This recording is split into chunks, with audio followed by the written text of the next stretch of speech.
खाने वाली चुड़ैल। रात को अचानक राधिका मौसी को किचन से कुछ गिरने की आवाज आई। उन्होंने बाहर निकल के देखा तो किचन में उन्हें कोई सफेद साड़ी में दिखा।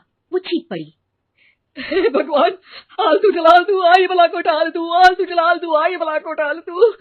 राधिका मौसी को चीखते सुनकर श्रवण बाहर आता है भागते हुए। अरे माँ, क्या हुआ? क्या देख लिया? दादी माँ आ गई क्या सपने में?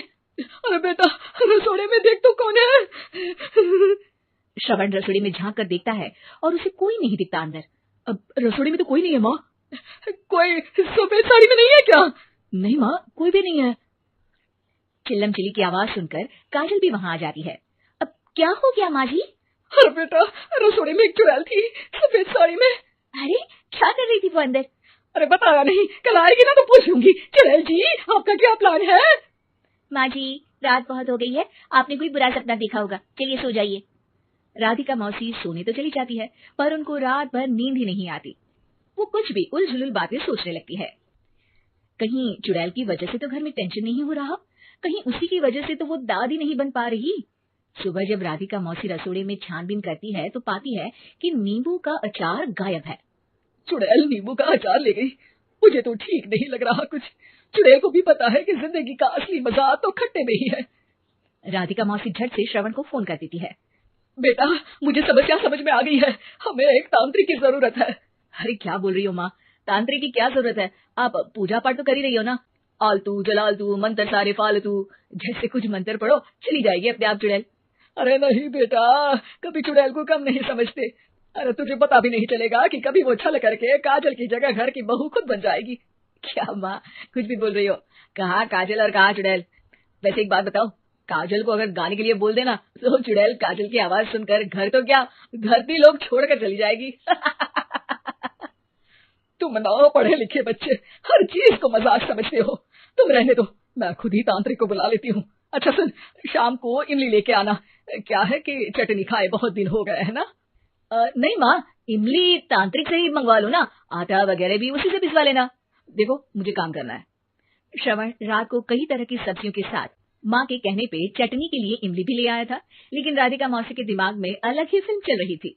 उन्हें अब सिर्फ शक ही नहीं यकीन होने लगा था कि शायद चुड़ैल ने श्रवण पर अपना जाल बिछा दिया था, जिस वजह से श्रवण उनकी बात ही नहीं मान रहा था। पर कोई नहीं, आने वाली रात में राधिका मौसी खुद तैयार हो गई चुड़ैल को पकड़ने के लिए। रुद्राक्ष की माला, तुलसी का पत्ता, हनुमान चालीसा सब हाथ के पास ही था, बस चुड़ैल का इंतजार था। और जैसा राधिका मौसी ने सोचा था वैसा ही हुआ। वो चुड़ैल उस रात भी आई, पर वो राधिका मौसी से तेज निकली और राधिका मौसी के उससे पकड़ने के पहले ही वो भाग खड़ी हुई। जरूर बहू पे साया है उस चुड़ैल का, तभी तो श्रवण के कमरे में गई है। और अगली सुबह राधिका मौसी पिछली रात हुए हमले में किन चीजों का नुकसान हुआ उसका हिसाब लगा रही थी। उनके खेमे से एक आम के अचार की शीशी भी गायब हो चुकी थी और वो इमली भी जो कल श्रवण लेकर आया था। राधिका मौसी इस बारे में सोच ही रही थी कि श्रवण जल्दी से रसोड़े में आकर दवाइयों की पोटली ढूंढने लगता है। अरे बेटा, क्या हो गया? अब माँ, वो काजल की तबीयत खराब है, बहुत घबराहट हो रही है उसे। हे भगवान, मैंने पहले ही कहा था कि तांत्रिक को बुला लेते हैं, पर नहीं। अब देखो, उस चुड़ैल ने काजल को अपने वश में करना शुरू भी कर दिया है। हालांकि श्रवण भूतों में विश्वास नहीं करता था, पर अब वो भी डर जाता है और राजी हो जाता है एक तांत्रिक को बुलाने के लिए। कुछ ही घंटों में तांत्रिक आ जाते हैं और राधिका मौसी तांत्रिक जी को सब बता देती है। घर संकट, घर घर संकट, चुड़ैल को मारू जोर ठाकट, ओम भट स्वाहा खटखा के आहा। अरे ये क्या मंत्र है? मेरे खुद का ओरिजिनल मंत्र है, कल रात को ही लिखे है। अच्छे लगे तो दाद चाहूंगा। एक और मंत्र सुनो। अर्ज किया है आबराकाडाबरा, दिल्ली बम्बई आगरा, चंदा मामा सोवरले सुरन मामू जारा। ये मंत्र है? अरे कोई चालीसा वालीसा पढ़ो ना। वक्त कम है, 40 नहीं पड़ेंगे, 20-25 में काम चलाना पड़ेगा। अलग निरंजन जाके लंदन, मुफ्त का मंजान घिस मेरे लंदन। अरे जल्दी करो तांत्रिक जी, जल्दी करो।